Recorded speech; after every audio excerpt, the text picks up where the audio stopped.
Hello and welcome to the third English Today Business DVD. In this DVD, you can watch another 4 episodes of our story, On the Job, followed by the business skills section, Win-Win Language. We'll then look at the following topics: note-taking and report writing, Different levels of formality, the various grammatical forms we use to talk about the future. and the writing styles used in email communications. Have fun and enjoy your viewing.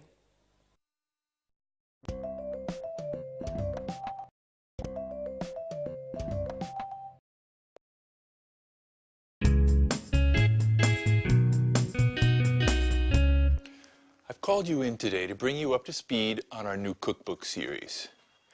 Anne's going to take notes, from which we'll then develop a detailed outline of the work in progress and then set the deadlines. So Gary, which authors have we contacted? We've got in touch with Jones, Bradford, Smith, Fox, and Grant. Unfortunately, we haven't been able to contact Tchaikovsky. I think he's abroad at the moment. What? Sorry. Could you spell that for me, please, Gary? Certainly. Chakoswski. He's one of our Russian collaborators. Couldn't we get in touch with Parker in his place? What do you think? He's worked with us in the past. It's a good idea. Unfortunately, I haven't got his number. I think I have it in my old appointment book. Let me just make a note of that so I don't forget. What's the news on the contribution so far? Have the authors started sending in material? Yes, and I've already begun editing the first batch. Excellent, Anne. You'll also have to take care of researching the images. When you've got those, you can send them along to the graphics department for page insertion. Let's move on to the typography. Rachel, have you seen the first batch of proofs we got from Montex today? Yes, Mr. Stevens. Great work, I must say. It seems to me that they've done an excellent job. Good. So it looks like we can trust them with this edition. Let's get a bid in immediately. Take note of that, Rachel. Yes, Mr. Stevens. I'll call them as soon as we finish this meeting. One last thing. We haven't found a title for this series. Do you have any ideas? Come on. Use your imagination. I want something original, something catchy. Nothing? Okay, then that's your first task. Do some brainstorming to come up with some ideas, and then we'll go through them together. Why the long faces? There's nothing to worry about. You're a great team. I'm sure you'll think of something interesting. Okay?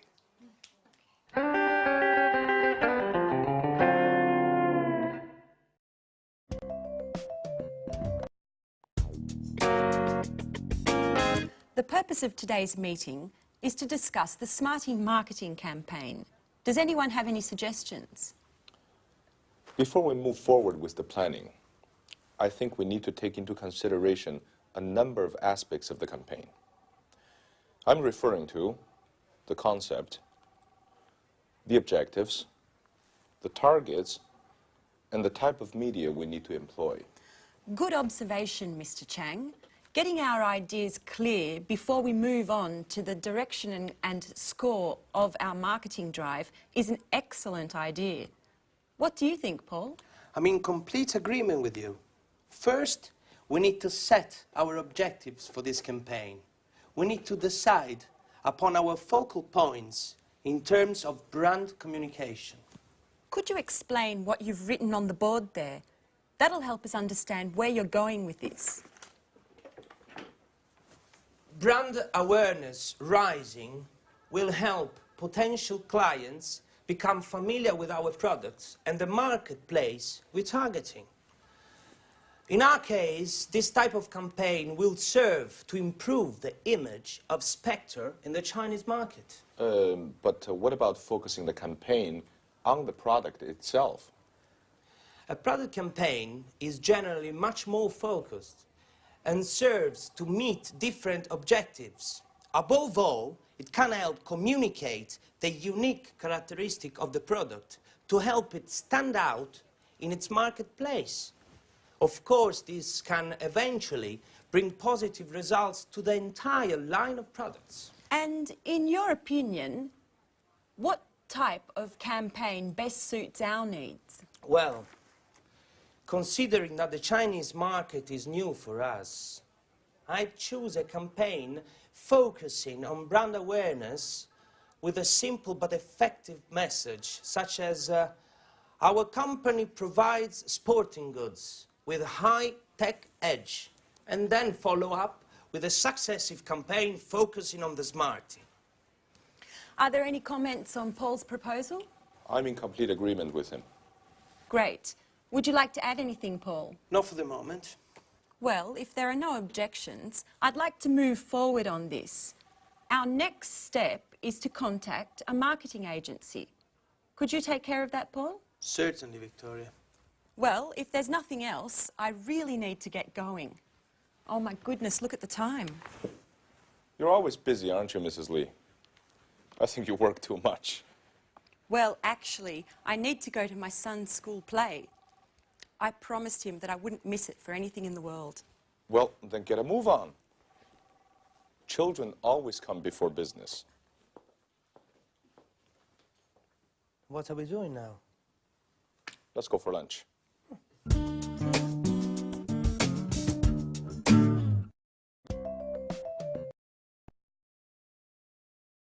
Good, so there you saw two different meetings. And now let's talk about report writing after meetings, because it is important. You have to keep a record of things that happen in meetings. But it's not easy, and people are usually very bored with writing reports. So I want to try and give you a few tips of how to improve your report writing. So let's use the screen. Now, obviously, the first thing is you have to identify the speakers, know exactly who is in the meeting and what their position or job is. Now, the second thing is to write brief summaries of the main points. Now, it's important to keep these brief. For example, Victoria's meeting. Let's think about that. Can you remember the content of that meeting? Well, we could say that the main points were, number one, brainstorming on the Smarty marketing campaign. That was the general activity at the beginning. So the first thing was brainstorming on the Smarty marketing campaign. Then the next important thing was setting objectives for the future steps. The third thing they talked about was the brand awareness of the campaign for China. That's the third most important thing. And then after, the future plan was contacting the marketing agency. So from that meeting, there were 4 main points to be recorded. Now, try to remember to keep your notes concise so that people can read them quickly. You don't want to have to read pages and pages of reports. There's no time, all right? Keep it concise. Then try to highlight, and this is very important, highlight the decisions made and the conclusions, because that's more important than saying what has been said. We want to know the conclusions, we want to know the decisions taking. And another important thing, probably the most important thing, is the action that is going to have to be taken in the future. So what are the actions to be taken, all right? Then, immediately after the meeting, try and write up your notes as soon as possible, because otherwise you tend to forget, all right? So as soon as possible. Fantastic. Now, how do we organize the report? What's the layout like? Well, it's really quite simple. You have an introduction where you state the relevant old business and also the new business. So that could be your introduction. Then in the main part, you specify the main discussion points of the meeting, as we mentioned before. And then in the conclusion, in the summary, you talk about the decisions and about the actions. So That would be an efficient report, not too long, the most important decisions, the most important conclusions and actions for the future. All right? Now, often in reports, we abbreviate language to make, again, the report shorter. And I want to look at some of those common abbreviations with you now. Look at the screen. E.g. means, for example. I.e. means that is. ETC, very common, is etc. CF, C.F means compare. C or CA means about or approximately. NB means note, take note of this. Approximately. DEPT is department. X, which is EXCL, means excluding. IMP dot is important. INCL means including. LTD is limited, often to describe companies. NO is number. P or PP is page or pages. PROBS, P-O-R-B-S, PROBS, problems. RE, with reference to or concerning. REF is reference, just reference. V dot is very, and S/T is something. Now, these are very, very common abbreviations, and you can use them freely in your reports. It shortens the task. All right, so remember, when you're writing reports, keep it short, keep it concise and to the point. Concentrate on the decisions taken, the conclusions, and the plans for future actions. All right? Well, thank you very much, and we'll meet again in the next lesson. Bye.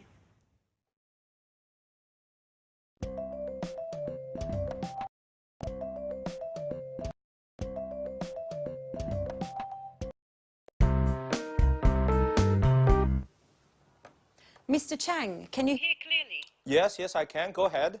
Okay, then let's begin. So, Paul, how's the marketing campaign coming along? We're putting together a complex communication strategy that's going to leverage different channels, from TV spots and radio jingles to magazine runs and banner advertising on the internet. The internet. Are you sure that'll bring about results? Absolutely, Victoria. The internet has enormous potential. Web marketing is direct and allows for niche advertising that builds better rapport with our clients. Isn't that right, Mr. Chang? Yes, even if it's true that not all Chinese families have a broadband connection like you do here in the West. The internet is still very popular in China, especially with the young. Internet cafes of all sorts are opening across the country, and according to the Chinese Information Technology Ministry, the number of avid internet users has already reached 120 million. Wow, I had no idea there was such a boom in information technology. Oh, yes. Technology has become the determining factor in the economic and cultural development of the contemporary Chinese society. Above all, it's young adults who are influenced by these new communication media. 60% of web servers in China are between the ages of 18 and 26. Words such as forum, blog, email, and chat have become part of their everyday speech. I think we need to focus our efforts in this arena to successfully market our products. As a matter of fact, not only am I working to develop a graphically attractive site with plenty of content, but I am also contacting major internet portals to post animated banners. I am also looking into other means of reaching a much more clearly defined niche by target advertising through news groups, mailing lists, chat rooms and forums. I'm even thinking of launching a viral marketing campaign. A viral what? Sounds like a disease to me. Viral marketing is a marketing strategy that induces users of certain internet sites to promote products to other surfers, like a virus. In this way, exponential visibility of our message is possible. It's like a word of mouth on steroids. If we succeed, it's a low-cost communication strategy that has an extremely attractive growth potential that's hard to calculate. Pure genius. I must say, Paul, you're the tops when it comes to technology. Well, considering I spend so much time chatting. Don't tell me that you prefer friends made in virtual space. Well, to be truthful, I found my fiancée on the internet.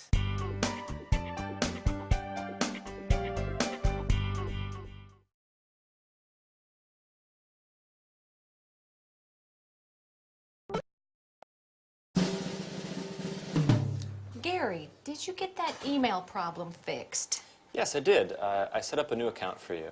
You only have to create a new username and password. How do I do that? I'm hopeless with computers. I know you are. In fact, by now I've lost all hope with you. But you really do need to try to learn. I mean, email and internet are indispensable in this day and age. I know, Gary. You don't ever get tired of repeating that. I must admit, I'm a Luddite. How I miss the days when you wrote letters by hand and visited the library to do research. Everything's changed now. I think I've done well to learn to send and receive emails. Speaking of emails, I noticed what you were writing to the authors, and if you'll permit me, Rachel, your emails are much too stuffy and formal. They don't fit in at all with internet jargon. What are you saying? I'll give you an example. When you start off an email, you use, "We'd like to inform you that." It's quite old-fashioned, you know? It's better to write, "Did you know that?" Or another example. When you need to make an excuse, you begin, "We regret to inform you that." It's much better to use something like, "Unfortunately, we can't." It's less formal, but at the same time, more professional. Email needs to be kept simple and to the point. Use abbreviations as often as possible and keep phrases short. If you're writing to someone you know well, you can even add an emoticon. It's always a pleasure to get one. An emoticon? What the devil is that? You're so old school, Rachel. Emoticons are those little faces that you can make using keyboard characters that show how you're feeling at the time. Okay, Professor. I'll try to simplify and use a more colloquial tone when writing. Perhaps I'll even put in a smiley. It's not difficult. You'll see. Just let the magic of the internet transport you. But remember to use netiquette. You're talking like a computer manual. What is netiquette? It's good manners on the internet. It's the rules of the road, of the network. Rachel. You really do need to get some practice, don't you? I've got an idea. Why don't you let me sign you up for a forum? That way you can learn the rules of the road and the lingo as you surf. Speaking of which, do you like music? Huh? Music? Yes, very much so. Great. Then I'll add podcasting sites to your favorites. So you can download podcasts and maybe even burn them to disk. Stop, Gary. Oh, you're driving me crazy. I don't understand a word. Besides email, I have no desire to learn any of it. None of it. Do you understand?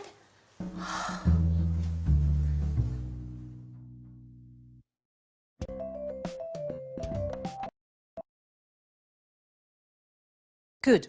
Now, before talking about email writing, I want to talk about another concept which we've already looked at before.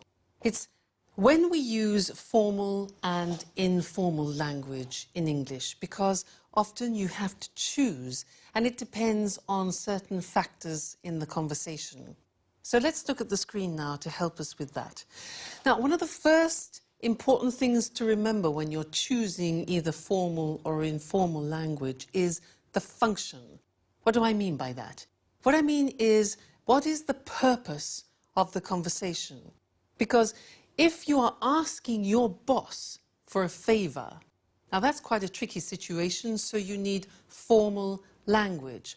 But if you are asking a colleague or a friend for help or assistance, then that's a more informal situation, so you need informal language, okay? That's the first thing, the function. And then also the domain. That means what is my position in the conversation? What is my role? What are my rights and responsibilities? Because again, if I am speaking to my boss, then my language will tend to be more formal. If I'm speaking to a subordinate, that my language will then tend to be more informal.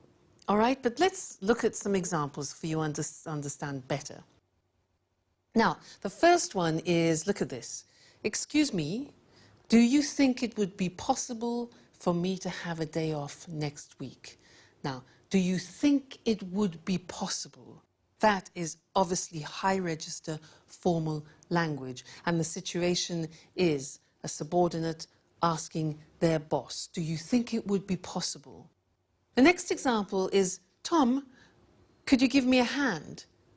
Now, you can see could you, it's less elaborate language, it's informal, it's probably a situation between two colleagues, so that's informal. What about the next one? Peter, hurry up with that report. That's interesting because hurry up is an imperative, it's asking for specific action, so in this case it's probably a boss talking to his or her subordinate. Okay? So formal, informal. And in the second scene, where there was Gary and Rachel, Gary was trying to make Rachel use less formal language. And in fact, the examples were these.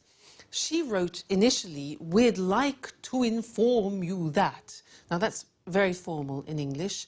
He suggested this. He said, no, use informal, say this.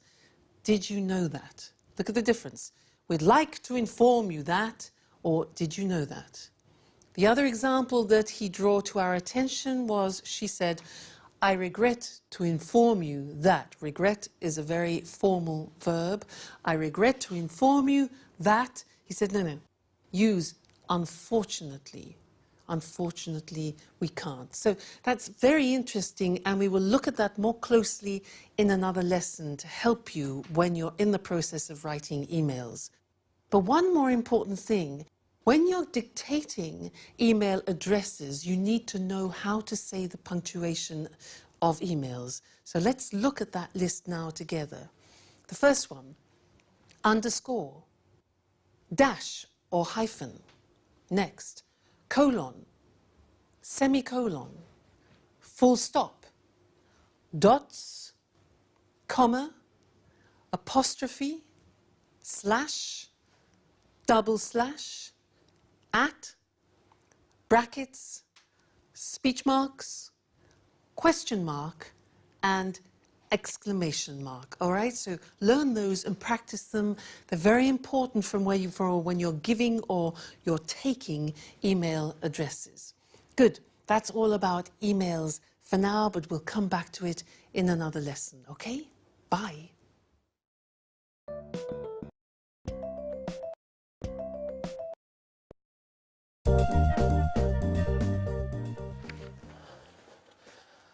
Hi, Victoria. Hi, Paul. Paul, what's the matter? You look awful. What? Haven't you heard?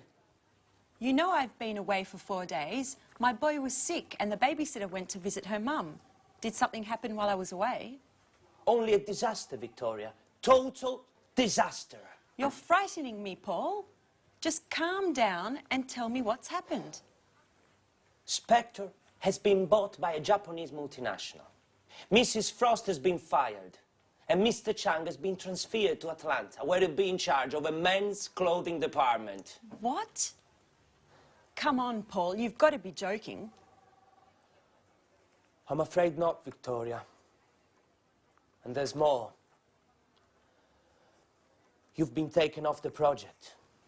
You're no longer in charge of the Smarty project. The headquarters have called in a marketing manager from Harvard. You'll be her assistant. And I don't envy your position at all. I spoke to her on the phone earlier, and she didn't seem to be friendly, to say the least. You know the type, Mr. Know-it-all. As a matter of fact, she's just sent this fax with her analysis of the sporting goods market and with a few of her tactics. The fax is entitled, "Study this thoroughly before my arrival." Oh my God, but why?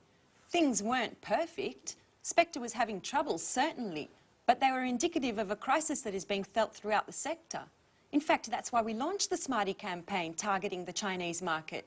We were trying to create some momentum, new opportunities. Things weren't going badly.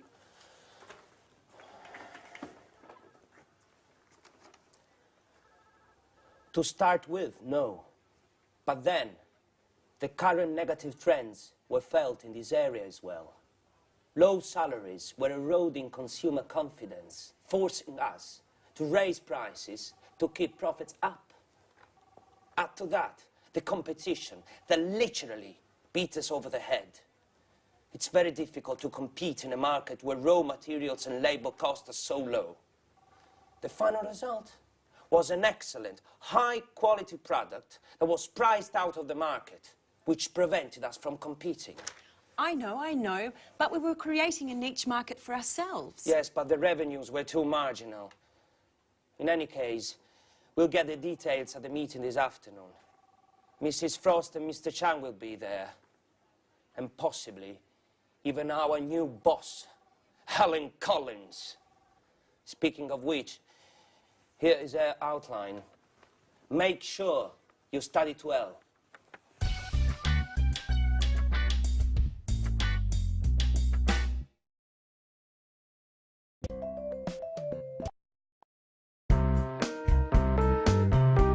As you know, we're dealing with a very difficult situation at the moment.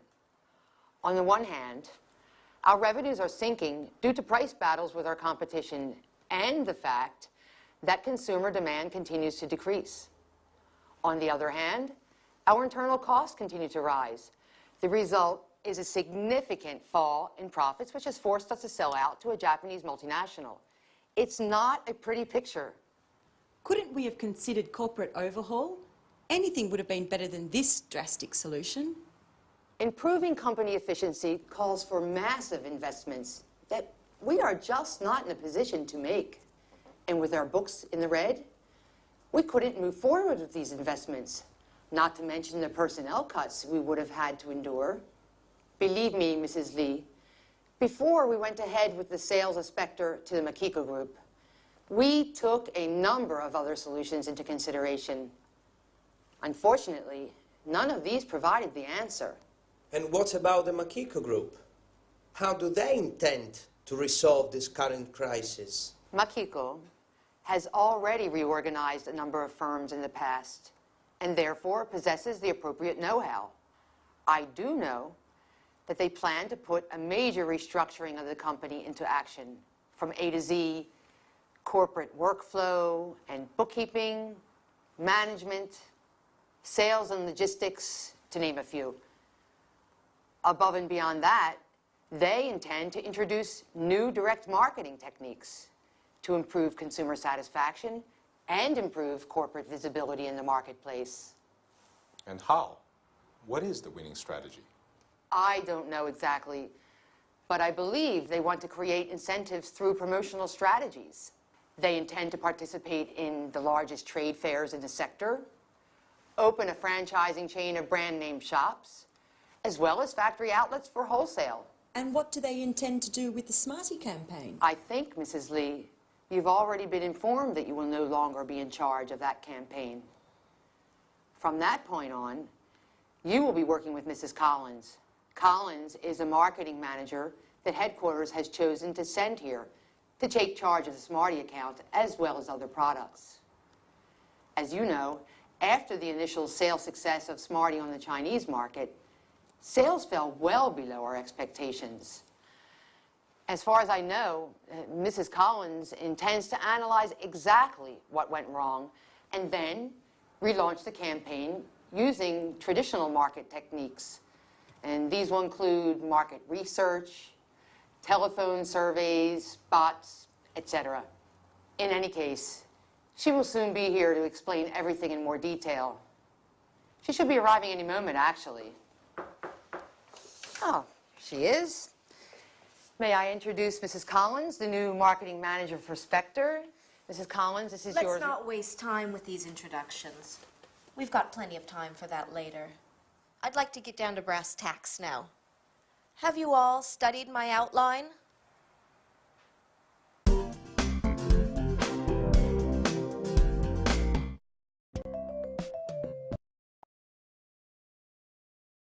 Well, that was pretty dramatic news, wasn't it?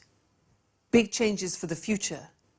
And in fact, that's what I want to look at right now with you, the future, and the different ways of expressing the future. Let's call on the screen to help us do that. Now, a lot of people think that in English, to describe the future, we use will. Well, that's true up to a point. But there are many other ways of expressing the future, depending on the type of possibility in the future that you want to talk about. So let's look at the examples. If you think that something could happen 40%, the possibility is 40%, you wouldn't use will. You would use these verbs. You could say, for example, this could, this may, or this might happen. Or this could, may, might not, the negative, create a problem. You see, these verbs here, could, may, and might, express 40% possibility of something happening in the future. Okay? Let's increase the possibility to 80%, and we need to change the verb. So the example would be, this shouldn't create a problem. So should expresses more 80% of possibility. Now there's another very interesting way of expressing this 80% of possibility. Maybe you don't know it. It's this. This is likely to create a problem. Now likely means probable. So this is likely to create a problem. The verb to be plus likely. Now if it's the negative form, we would say this is unlikely to create a problem. All right? Important, you'll hear it a lot describing future possibility. Then if you want to make a very strong prediction for the future, so we're talking about 100% possibility, that's when we use will, because we relate it to a strong prediction. And the examples are, this will create a problem.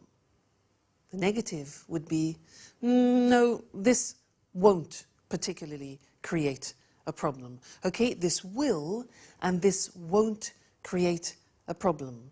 And in fact, in the video episode that we heard, the example that Paul said was, you'll be working with Mrs. Frost. That's what he said to Victoria. You'll be working with Mrs. Frost because that's a strong prediction. All right, so that's interesting. Different ways of expressing future possibility. Could, may, might, 40%. Should, likely, unlikely to, 80%.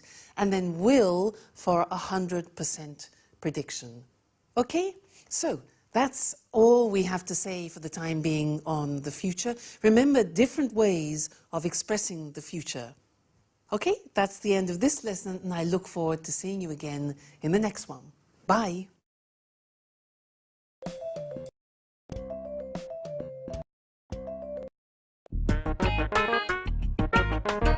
Okay, sweetheart. And remember, do all your homework, and then you can watch those cartoons you like so much on TV. I better get going then. Okay, bye.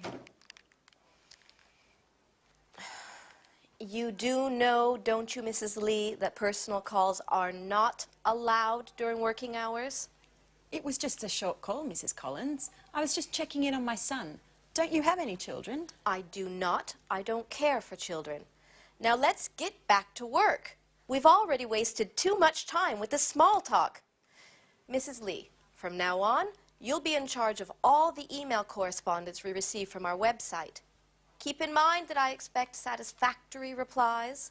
Specifically, do not try to argue with anyone. Just come up with results. Invent something. We have to win our customers' trust. They have to know we can satisfy any desire they may have, even if we can't. But, Mrs. Collins, I've never been responsible for responding to clients' emails. Our personnel in customer service usually take care of that. I don't care how things were done in the past. Today we're off to a new start, and you'll take care of the tasks that I assign you. Have I made myself perfectly clear? I do not like to be challenged. Oh, by the way, Mrs. Lee, speaking of email, you'll soon be receiving your work schedule for next week. Goodbye.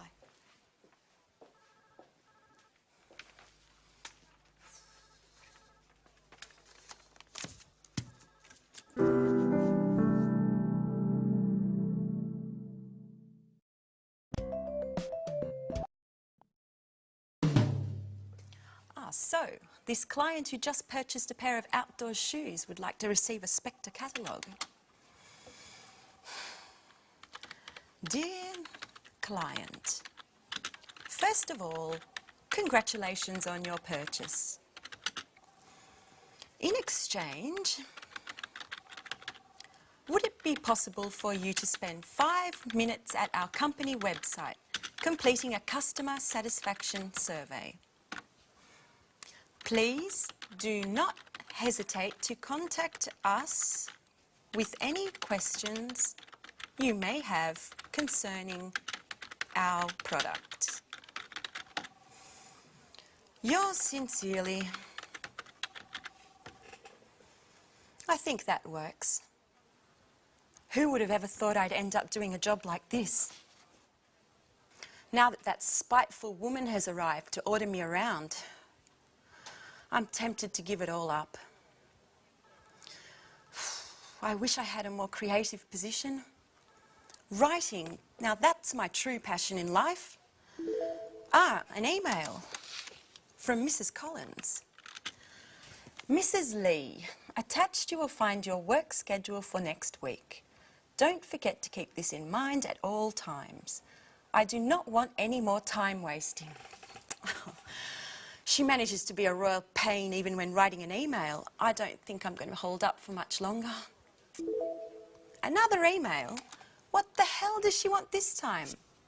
Ah, no, it's from Mr. Chang. Dear Victoria, before leaving, I wanted to send my regards. I'm truly sorry that things have gone so terribly wrong. We worked very well together, and I highly appreciate the mutual respect we had for one another. I know that between you and Mrs. Collins there's no loss of love. You'll have to believe me when I say that I find her highly unlikable as well. Stiff upper lip. You're an asset to this company and I'm sure you'll do very well. It's been a great pleasure knowing you and please keep in touch. Let me give you one last piece of advice. In China, when we are sad or angry, we have a way of relaxing which always works. We close our eyes and have a good laugh. Try it and you'll see that it works. Ah, Mr. Chang, I'm going to miss you. He really was a nice person to have around. Let's try his method.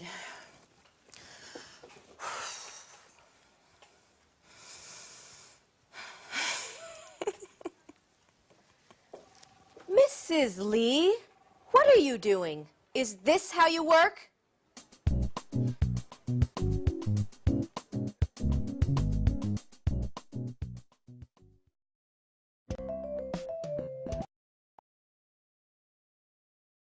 Emails, emails, emails.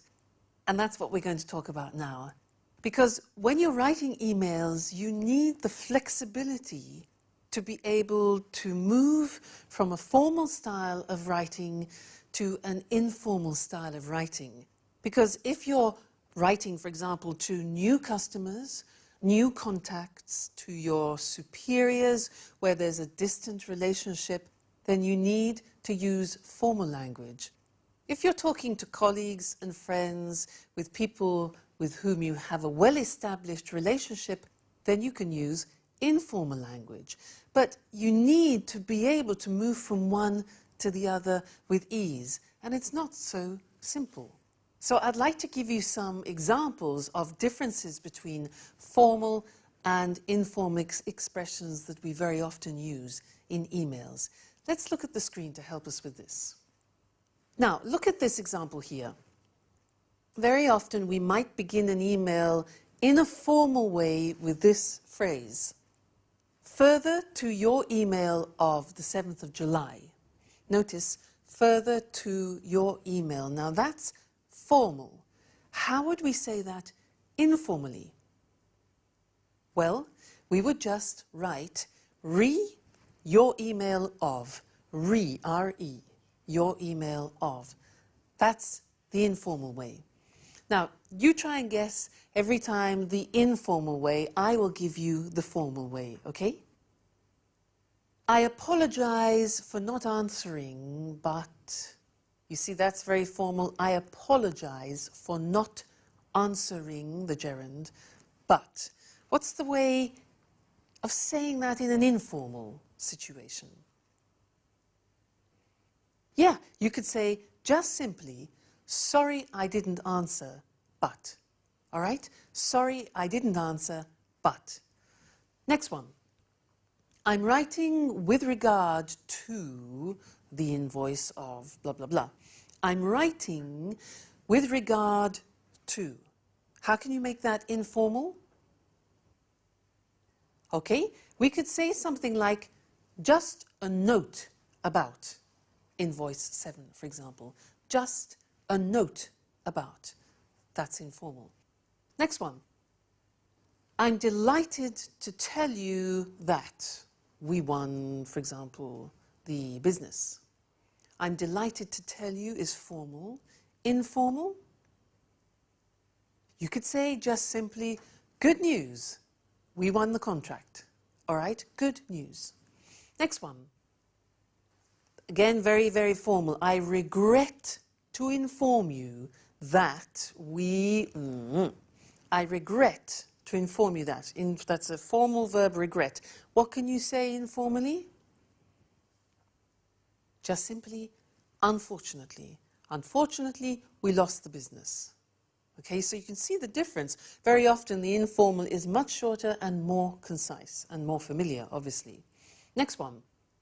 Please find attached. Now that's when you're sending documents. The formal way usually is, please find attached documents, blah, blah, blah, blah, blah. Informally,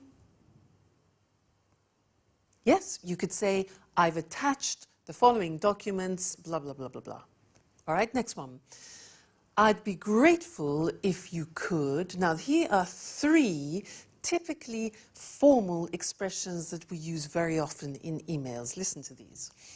I'd be grateful if you could. I wonder if you could. I wonder means it's a thinking process. Do you think you could? Now, English is full of very polite language, and that's an example. How can you make those less formal? Yeah, simply by saying, please could you, or please can you, all right? Next one. Do not hesitate to contact me should you need any further information. Now that is a classic phrase that we use in emails. Do not hesitate to contact me should you need any further information. It's formal. How do you make it informal? Well, we could say, let me know if you need anything else. Quite simply, let me know if you need anything else. All right? Next one. At the end, often, of emails, you could say, I'll inform you on any developments. I'll inform you on any developments. Let's make that informal. We can say, I'll keep you posted. I'll keep you posted, which is an unusual expression. To keep someone posted, you need to learn it by heart, okay? And the last one, again, is a classic phrase. I'm looking forward to seeing you soon. I'm looking forward to seeing you soon. Informally could be just see you soon. Best wishes. All right? Good. So I hope that helps you be able to expand your repertoire of formal and informal language, because it's important for you to give the right impression when you're writing. Good. So that's all for now about emails, and see you again in the next lesson. Bye.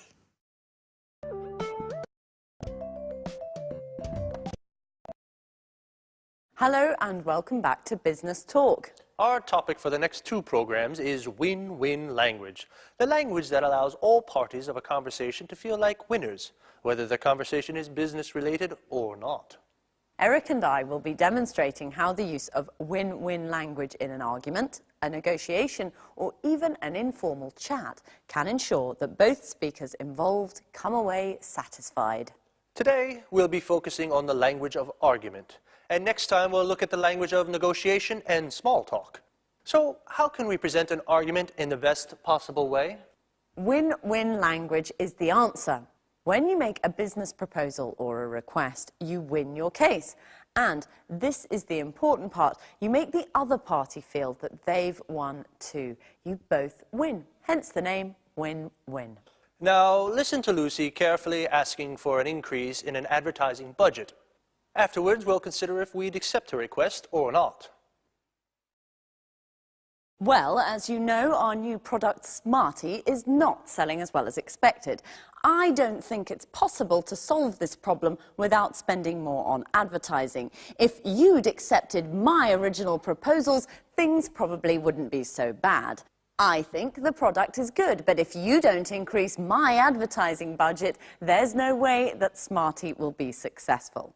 I'm asking for an increase of at least 15%. If I'd had this money last year, I could have organised a much more effective campaign. I can't produce great results without the necessary resources. Well, I think we can safely say that that's not what we mean by win-win language. I know I'd be reluctant to agree to a request presented that way. Well, you'd be absolutely right, because I didn't mention any of the benefits of my proposal. I didn't use any facts to support my case, and my attitude was very negative. I said what I didn't want rather than what I did want. Okay. Now, listen to me present the same request. Good morning, everyone. This morning, I'd like to propose an increase in our advertising budget of at least 15%. This may seem a lot, but there are 2 good reasons why we should agree that this increase is necessary. Let me try to explain as simply as possible. First, our new product, Smarty, as we all know, is vital for the survival of our company. It is therefore essential to give Smarty the very best advertising campaign that we can. What's more, we should do all that we can to ensure that Smarty is not just a success, but a real market leader. The second reason is that with a bigger budget, we'll be able to create the sort of market image that our company needs if we are to survive in a world of global competition. Let's try to imagine a campaign where we can really enter the minds of ordinary people. Let's suppose, for example, that we invest in a series of full-page color ads in the 3 major weeklies of the largest countries where we sell Smarty. Imagine the positive impact this will have on the sales of all our products. And I'm sure you'll agree that it's most definitely worth a try. That's what I call win-win language. Well organised, emphasising a team spirit and the benefits of the proposal. Well, yes, I'm sure we'll all agree that my chances of getting that budget increase are definitely higher than yours. Well, that's all from us for now, so see you soon. Bye-bye.